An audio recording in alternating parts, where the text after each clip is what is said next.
I know you've never had one of those mornings. I know it's never happened to You, where what you planned and what you intended did not work out.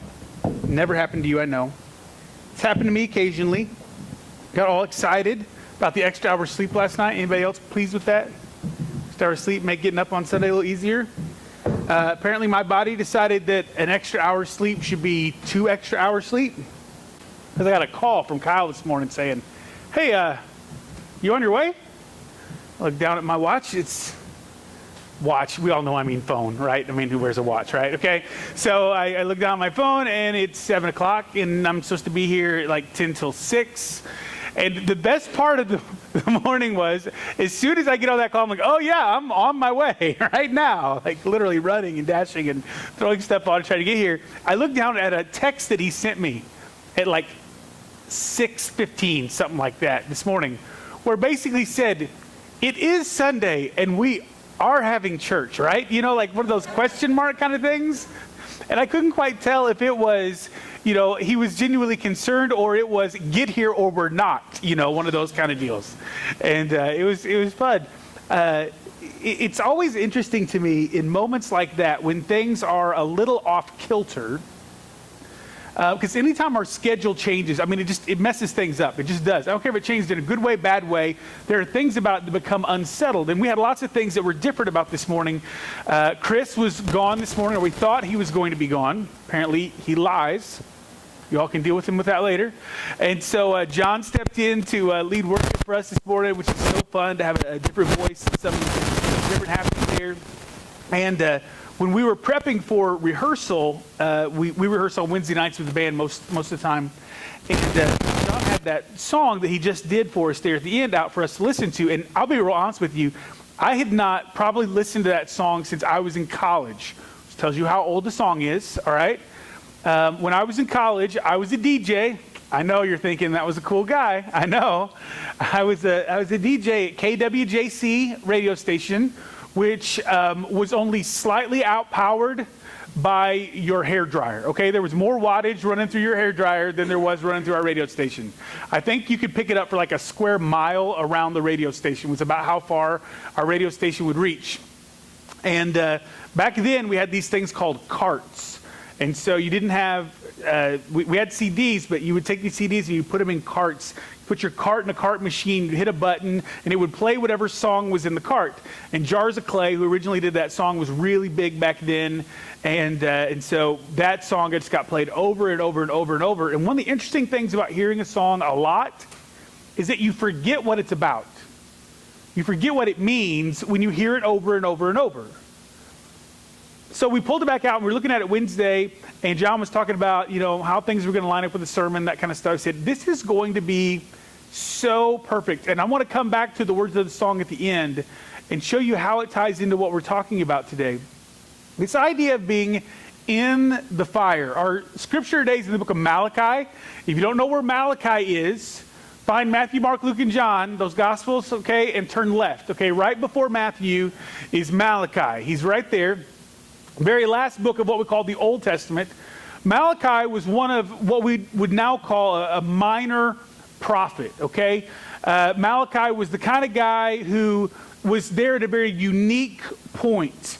The words that he shares with us really begin to transition between the Old Testament faith, okay, this idea of following God, doing our best to live a right life, trying to find justification in the eyes of God on our own, to where Jesus comes and offers himself as a sacrifice for you and for me, to where it's no longer about what I've done, no longer what I can accomplish. It never was, we really find out. But it's no longer about that. It's about what God has done for me through Jesus. And so as Malachi is helping bridge this, helping us understand what is getting ready to come, it's going to be so long between the time Malachi writes this and the time Jesus comes. But he's already seeing forward as God is giving him vision to understand what's taking place and helping us to understand what it is going to be like to live the life that God has called us to live. And in Malachi chapter 3, verses 1 through 4, this is what we find. If I can pull it up on here. It's one of those mornings, I'm telling you. It's right here.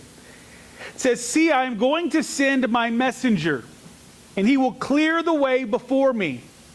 Then the Lord you seek will suddenly come to his temple. The messenger of the covenant you desire, see, he is coming, says the Lord of hosts. Now, real quick, in 2 verses, we have already got the coming of John the Baptist, the one who is going to clear the way before Jesus, okay? And then Jesus himself.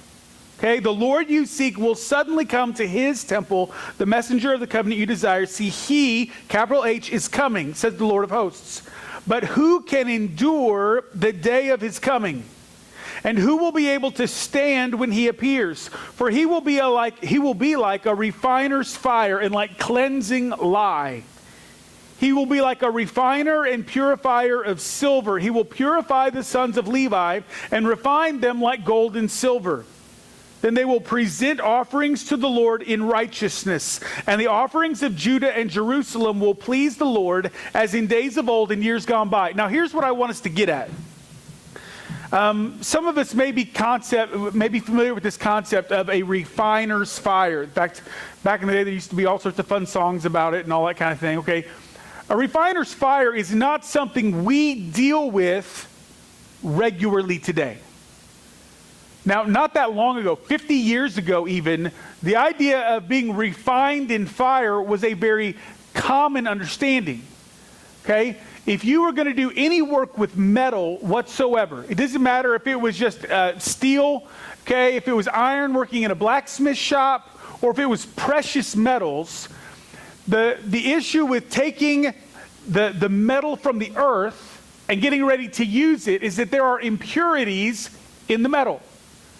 In some places, it's the idea that it is mostly metal with small little bits of impurity. In other places, it's mostly impurity with small little bits of metal. In fact, after the big gold rush booms that happened back in California, Alaska, other places, at the beginning, they would find huge chunks of gold with very small bits of impurity in it. And then as they would mine and mine and mine, they would get down to where it was mostly other stuff. Mostly junk and just small little bits of gold within it. And they had to have ways to get that gold out because nobody wants a big rock with a tiny little bit of gold in it. That's not what they're looking for, okay? It's hard to have a coin that way, all right? So what they would do is they would take and they would put it in these intense fires. And I'm not talking about like s'mores campfire here, okay? We're talking about raging forges of fire, and they would take and they would blow air into these fires, and they would create these vortexes within them that would cause the heat to get so hot that it would burn off the stuff that wasn't supposed to be there. And what's left is the good metal. In fact, not too long ago, I was watching a documentary. You guys know I'm weird. I watch History Channel, that kind of stuff. Okay, I like it. And they were doing this thing on Paul Revere. Most of you know the little ride of Paul Revere that really wasn't him. It was other folks and all that kind of stuff, right? Okay, we have this fun warped sense of history in the U.S. sometimes. But the thing that he was really known for, Paul Revere, was being a silversmith. And in fact, you can go and you can find things that he made today that are worth just unbelievable amounts of money because Paul Revere made it. And they were talking about this idea of refining silver and what it meant, because back then a lot of stuff that we had here was better than what they had other places, and this idea. And so they were talking to a modern silversmith, and they said, how do you know when you have refined all of the impurities out of the silver? And this guy made this statement that I think is so amazing. He said, when I can see my reflection in it, I have removed the impurities. When I can see my reflection in the metal, I have removed the impurities. Now let's go back to this verse right here, and let's look at what this means spiritually for us. It says, who can endure the day of his coming, and who will be able to stand when he appears? For he will be like a refiner's fire and like cleansing lye. He will be like a refiner and purifier of silver. See, most of us know that God intends to be in relationship with us. It is his desire not just to have this God creator and human creation relationship. Okay, it's not like he's off on this mountain someplace looking down and seeing what all the little minions are doing. That's not what's going on there. God desires to be in relationship with us. And as we are drawn into relationship with him, if we are searching after him, if we are seeking after him, what he wants is to remake us in his image, so that he begins to burn off all the impurities and we see a reflection of Christ in us. How do we know when the impurities are gone? When we begin to look like Jesus, when people can see the reflection of Jesus in us. We're going to talk for these next few weeks about what it means to be in the fire. And so today I want us to get a grasp on this idea, and I just want to talk through a few things that I think are kind of uncomfortable. All right? Because that's what you want to do today. You got an extra hour's sleep so you can deal with uncomfortable today, okay? That's how it works. We're going to have a little bit of confession time here, okay? A little journey confession group stuff going on. How many of you have ever been frustrated at situations in your life?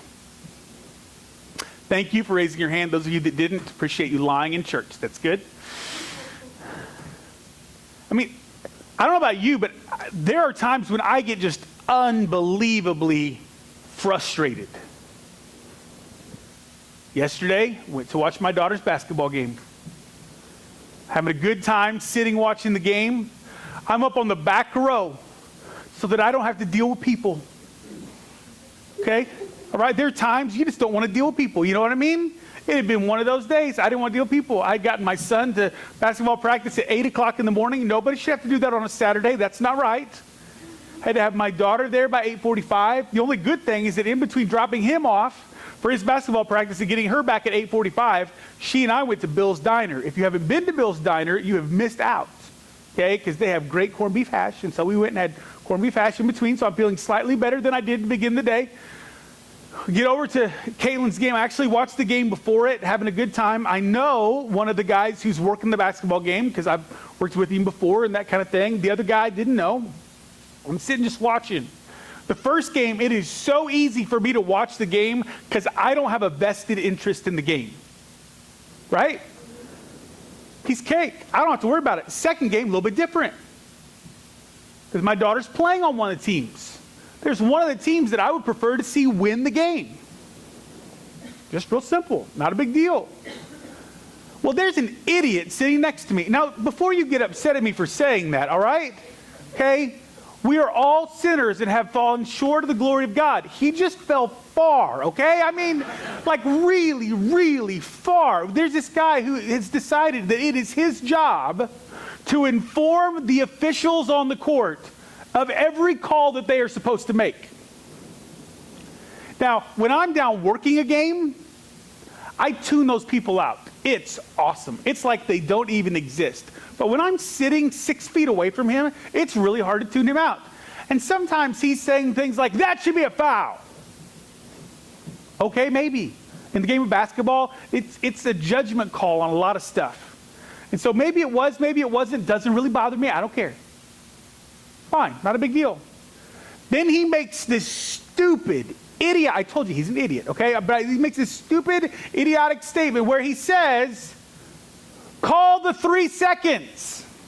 Those of you not familiar with the game of basketball, in the little area inside where the free throw lane is, typically it's colored a different color. They call it the paint because of that, okay? Different color. You're only allowed to be inside that paint for up to 3 seconds at a time before you step out again. Okay? And if you're in there for more than 3 seconds at a time before you step out, the official blows his whistle, says 3 seconds in the lane, taking this wonderful little thing right here, that means 3, right? Okay? 3 seconds in the lane, swings it up and down like he's bowling a ball, and says, we're going the other way, which means the other team gets the ball. So he's yelling that, and he has yelled it all game long. Here's the problem. When he would yell it, most of the time, the girl that he was wanting them to call it on had 1 foot inside the lane and 1 foot outside the lane. which means she's not in the lane.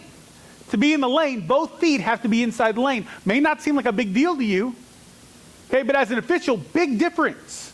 In the lane, out of the lane. So finally, I look at him, I'm like, come on. All she has to do is have one foot out. That's not true. One foot's still in the lane. Oh, brother. I don't know about you, but you ever know, like, when you know you're right, and somebody tells you you're not, most people handle that graciously, kindly, that kind of stuff. There is a switch that gets flipped on me. I'm just telling you right now, okay? My switch got flipped.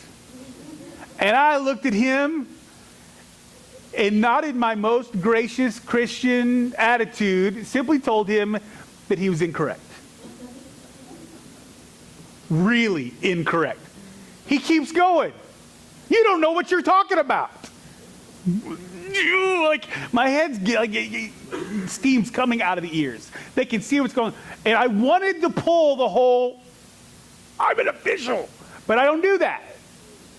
Because for one thing, I'd actually done games for that team. So if he didn't recognize me, then, okay, wasn't going to be any good there anyway. I have to go back to that school and do games later this year. Okay, so I didn't want to get into that, and I was so frustrated. I was so upset because I knew what was right, and this guy would not get it through his thick skull that he was wrong. Wasn't my place. I just should have kept my mouth shut and watched the game. But I didn't. Thank you, honey, for that. Amen. I appreciate that. Normally, she's the one yelling at the fans, so it was nice for she to be on the other foot for a minute.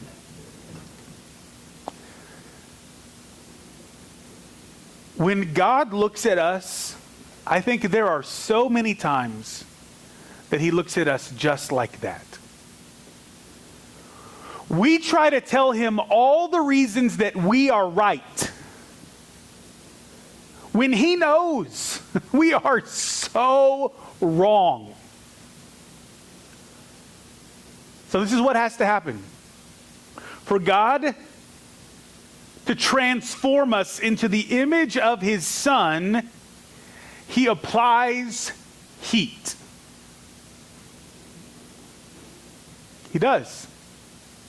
So some of us a minute ago, when I asked you to admit that there are times that you are frustrated with circumstances in your life, can I just submit to you today that it is possible that some of the cruddy situations that you have found yourself in life, I'm not saying all, because sometimes we put ourselves in those situations through poor decisions, through different things that go on in our life, but there are some times in our life when we find ourselves in incredibly difficult circumstances, and the reason that we are there is because God wants us there. We sit there and go, but wait, God is supposed to love me, and God is supposed to care about me, and God is supposed to be like a warm, fuzzy blanket in the middle of a cold night. That's what God is supposed to be. And the reality is, no, he's not. God's responsibility, because he loves us, is to form us into the image of his Son, and sometimes that takes applying heat. You can see examples of it all throughout our lives. Some of you experience this in sports. Some of you experience this at work. Some of you experience this at school. The first time I ever really remember it outside of the sports world is my freshman year of college. I had gone to university. I was a choral conducting and vocal performance major. And I went there. I went to a pretty big high school. I went to BBCHS. Not when it was as big as it is now. By the time I was there, like, 16, 1,700 students, a little over 400 kids in every class. And I was not the most popular of kids. I was not the least popular of kids. I was kind of there in the middle somewhere, and I hung out with lots of different groups and lots of different things. But one thing that I was pretty good at was singing, okay? I could sing pretty well. And if you were to rank me with the other guys, the only reason I know this is because they would actually do that. Okay, you had this thing you would go to every year, go to this district competition, they would rank you, and I was always the number one guy in the group, every single time. So, relatively small pond, I was big fish. Okay? If there's going to be a solo in the song, I was probably going to get it. If there was going to be a lead in the musical, I was probably going to get it because I just had that kind of voice, and so that's just what worked. I went away to college, and I had this professor. Now, this professor, unbelievably wonderful professor. You ever had a doctor that's really good, but you just really don't want to see him walk into your room because he has no bedside manner at all, that kind of thing? Okay, this is the educational equivalent of a really good doctor with no bedside manner. And Dr. Epley walked in my very first lesson, and it was really interesting because he would never take freshmen. He only took 4 vocal students a year. Most vocal professors take 20, 30 students. He only took 4 every year, and he never took freshmen. He would always take juniors or seniors that were getting ready for their recital, getting ready to go on to grad school, and he took me as a freshman. I'm thinking, yes, big fish. He looks at me, asks me to sing a couple things, and so I sing for him. He goes, oh, this is going to be a long semester. What? Because we are going to have to totally reteach you how to sing. Hey, bud, I don't know if you noticed, but if you want to look at my rankings, I'm pretty good at this. So let's skip the teaching how to sing thing. Let's learn some music. No. My first semester at college, I didn't sing anything in my 2 hours of lessons per week. Okay, no little 30-minute lesson a week thing. 2 hours of lessons per week. I didn't sing anything except an an E, or an NG buzz, which is like a annoying little B. Okay?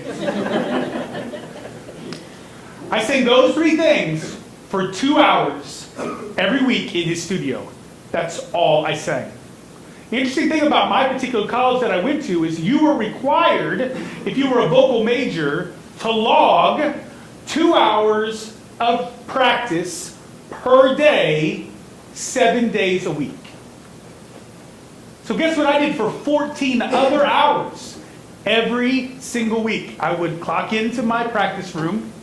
I would go in, I would sing, what I would do.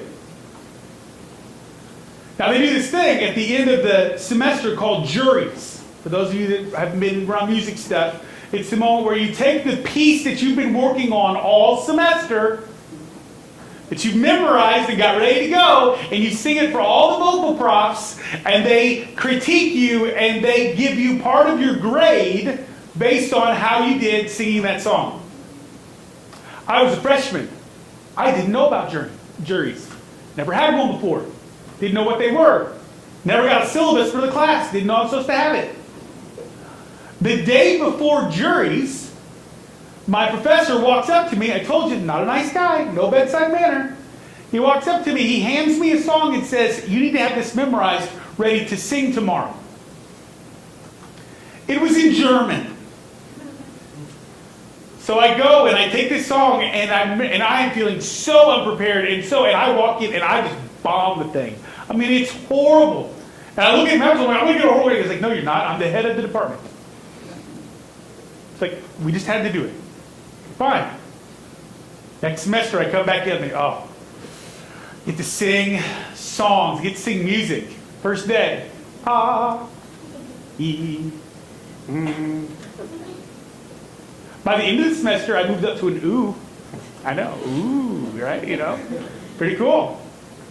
For an entire year, I sat through some of the most frustrating, infuriating circumstances of my life.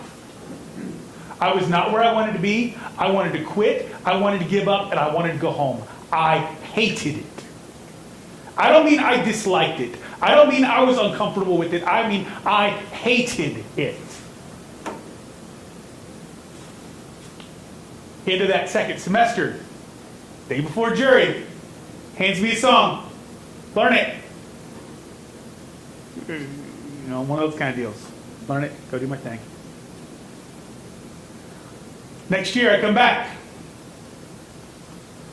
Got music now. Ooh. A week before jury, week before, I got a piece of music. Awesome. Got a whole week to get that thing ready. got the lowest grade that I'd ever had in voice. And I had a whole week to get ready for it. I was frustrated. And so finally, I got up enough guts to walk in and talk to him. Said, I don't get it. I've got friends that they're working on 3 songs a semester, getting them ready. All this kind of stuff. He said, you're not ready. What do you mean I'm not ready? I mean, I'm in choir, because I was in his choir. It was the select choir of our group. I was the leader of the section. I was doing all the stuff I should have been doing. And yet, when I would go in with this private lesson with him, it was ooh. And it was horrible. He said, look, you had bad habits. He said, you didn't realize you had bad habits because you compensated for them in other ways.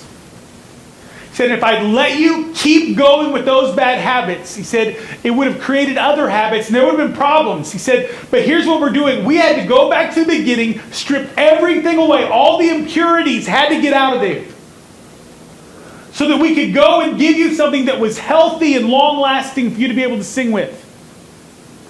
He said, if you will trust me, I promise you this will be worth it. Okay? Next semester. Ooh. I think I got to an A. A is really hard. It's a diphthong. It's weird. That summer, I actually stayed at college. I didn't come home. I only came home my freshman summer. So that summer, he looked at me and said, do you want to take lessons over the summer? I'm like, buddy, you can go jump. You know, that kind of deal. Let me tell you exactly where you can have your lessons. Okay. He said, I think you're ready for music. Okay. Gave me a list of 35 songs. I had gone from no song except Jury to 35 songs. By the end of the summer, I could do all of them backwards, forwards, and sideways. By the end of my first 4 years, hear that? Okay. By the end of my first 4 years of college, some of you understand what that's like. By the end of that time, the amount of music that I had learned and had ready to sing in a professional environment, you know, like recital or beyond, the amount of music that I had learned was quadruple what any other students in my class had learned. Now, I don't tell you that to make a big deal out of me. I tell you that because the only way that it worked, the only way that it happened was the impurities got taken out. So by the time I was ready to learn music, I didn't have to learn my technique on every single song, which is what everybody else was doing. I learned how to sing this word in this song, and how to do this, and how to do that. I learned how to sing, and then I could go learn music. It was awesome. Once the impurities got taken out, I could do so much more and so much quicker, and it was amazing. By my junior year of college, I was singing professionally in the community, and I was singing professionally with him. He and I were doing solos for this big event that was here at one of the cathedrals, and there was an orchestra, and he was the baritone soloist, there was a soprano soloist, and there was me as a tenor soloist. At the end of it, they came and they gave us our checks. He took my check away. I'm like, dude, you're getting paid by the college. That's not right. He opened up the check. He opened up his check. He put them side by side. My check was twice what his check was. I thought, oh, this is so nice. He had them pay me what they were going to pay him. He we have 4 college students, helping him out, that kind of stuff. Good. If you get paid more just because you're a tenor, we are God's gift to the earth. It's okay. It's all right. Said you get paid more. Said baritone said we're a dime a dozen, so they can find us anywhere. But tenors, there are so few, they will pay you more, so that if they call you back wanting to be able to find another tenor for something, that you'll come take their job instead of somebody else's job. See, he knew ultimately what my opportunities were going to be. He knew ultimately what was in store for me.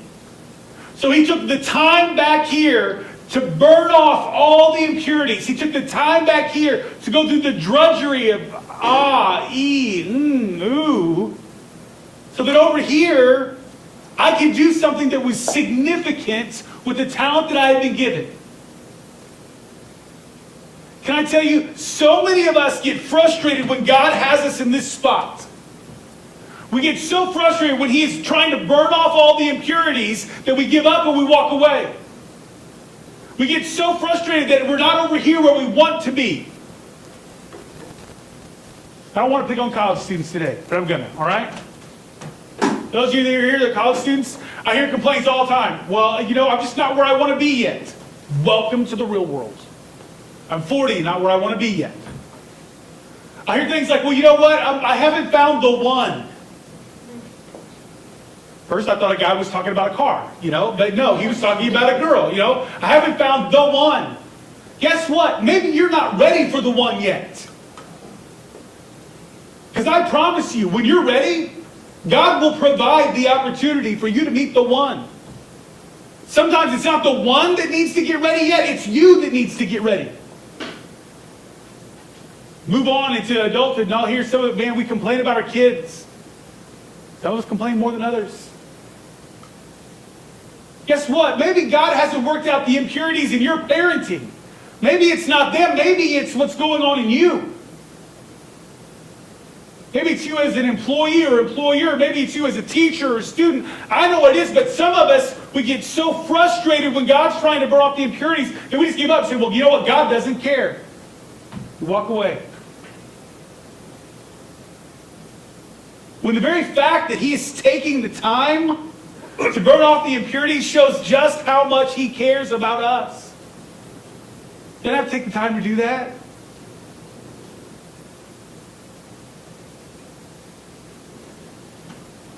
We moved into I moved into basketball season, had my last baseball game this last week, and moved into basketball. And it's very interesting watching basketball coaches. Some of them are very cool and collected. Sit back, whatever happens, fine. Now maybe they get really animated in practice or things like that, but they're just kind of calm or whatever. Other coaches that really get into it.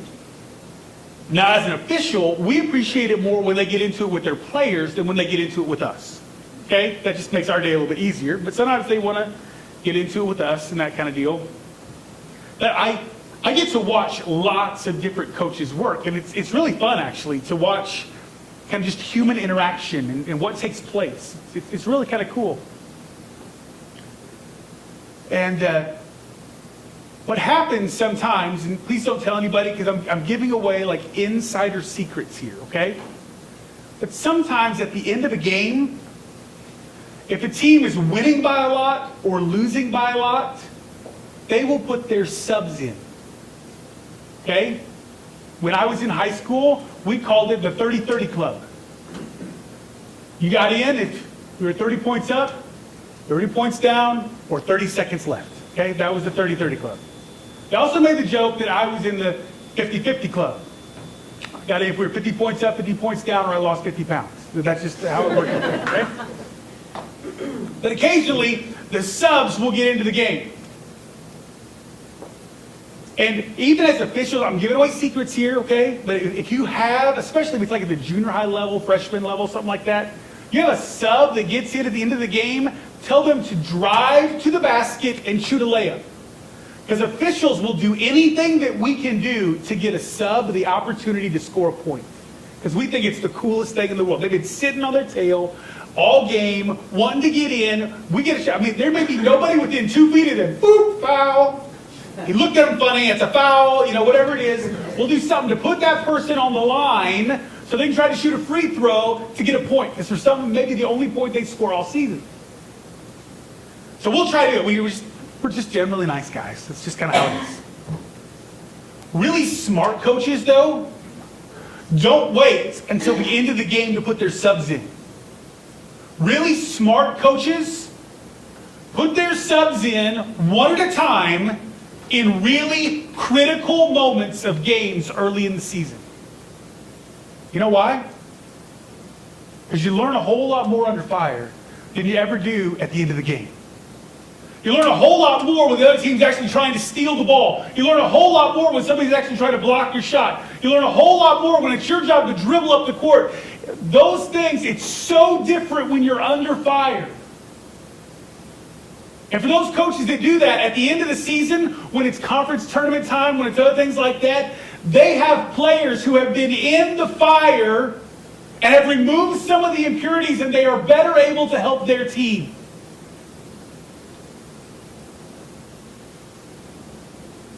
Does God have you in the fire today?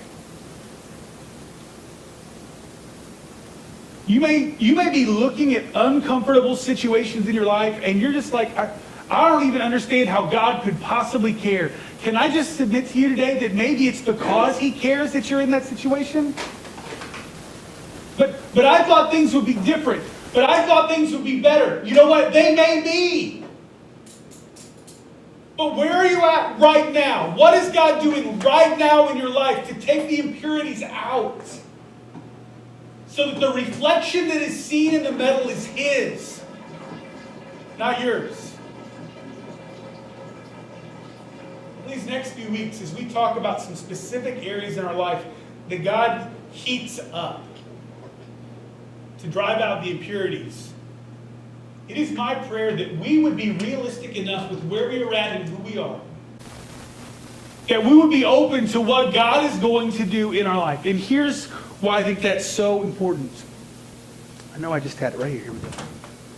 I want to read part of the words of the song that John sang for us just a minute ago, and I'm going to close out that way.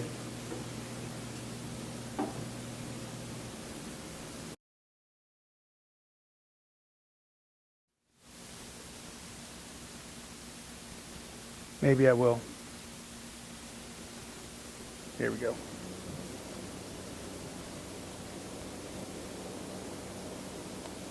When it gets to the chorus, this is what it says. I look beyond the empty cross, forgetting what my life has cost.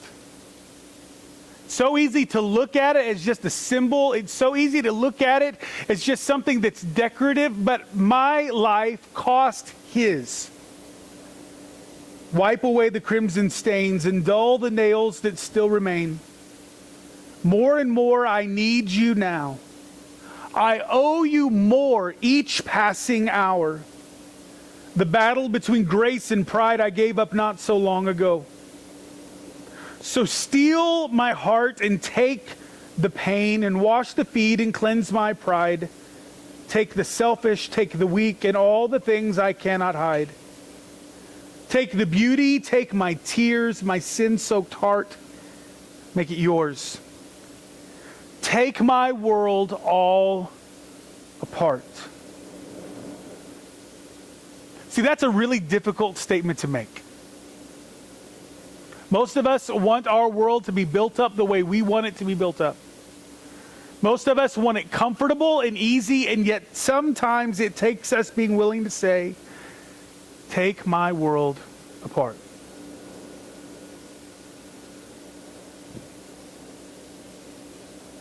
Steal my heart, take the pain, take the selfish, take the weak, take the beauty, take my tears, take my world apart. God, I come to you this morning and I pray that we would clearly hear from you. God, many of us have gotten so caught up in building up our world the way we want it to be, in the image of what we want to see, that God, we have totally left you out of the equation. God, it is my prayer today that you would put us in the fire. And God, I know what that means. I know that it means that we will be uncomfortable. God, I know it means that it may hurt. God, I know it means that it may take us way outside every comfort zone that we have ever known. But God, I pray that you would take my world apart. That it would not be about what I could build or what I could do, but about what you could do in and through my life. God, do the things necessary to refine me so that a year from now, I'm able to do things that I never could have thought about today. Not because of me, but because of you. In the same way that it was so frustrating and so difficult relearning to sing, but yet it made things so much better. God, I pray that you would take us relationally, and God, you would break us down and show us who we need to be so that we can pour into the relationships in our life. God, I pray that you would take our decisions, that God, you would peel away all of the junk and the selfishness and the stuff that we use to drive the decisions in our life. And God, that we would look at making decisions the way you would desire for us to make them. God, I pray that you would take away our filters of the way that we see those around us and the way we see life. And God, you would allow us to see others the way you see them. God, we pray today that you would put us in the fire, that you would take our world apart, that you would form us in the image of your Son. And I pray it in Jesus' name. Amen. Thanks for being here today. Hope you come back and join in with this series as we walk through what it means to be formed into the image of Christ. A couple quick things before you go. Don't forget about journey groups this week. Really important. Our Sunday afternoon group has moved back to Ryan and Kelly Lauterbach's house. We were at Baker Square last week. That went so well. I'm not saying we won't go back again. Pie was good. Granny Smith caramel apple something. I don't know what it was, but it was awesome. Okay. Our Journey Live group will meet at 3 o'clock at my house today. They will have the opportunity to hang there until after the adult group is over. If you would like for your child to do that, there'll be people there with them so that can take place. Going to have a good time there today. For those of you that want to come out and eat lunch with us today, that's something we do almost every single Sunday. Today we're going to Cracker Barrel. So if anybody wants to go to Cracker Barrel with us, it'd be a great place to go hang out and get to visit and eat a biscuit or two. I'm just saying. They're good. All right? Have a great day. See you back next week.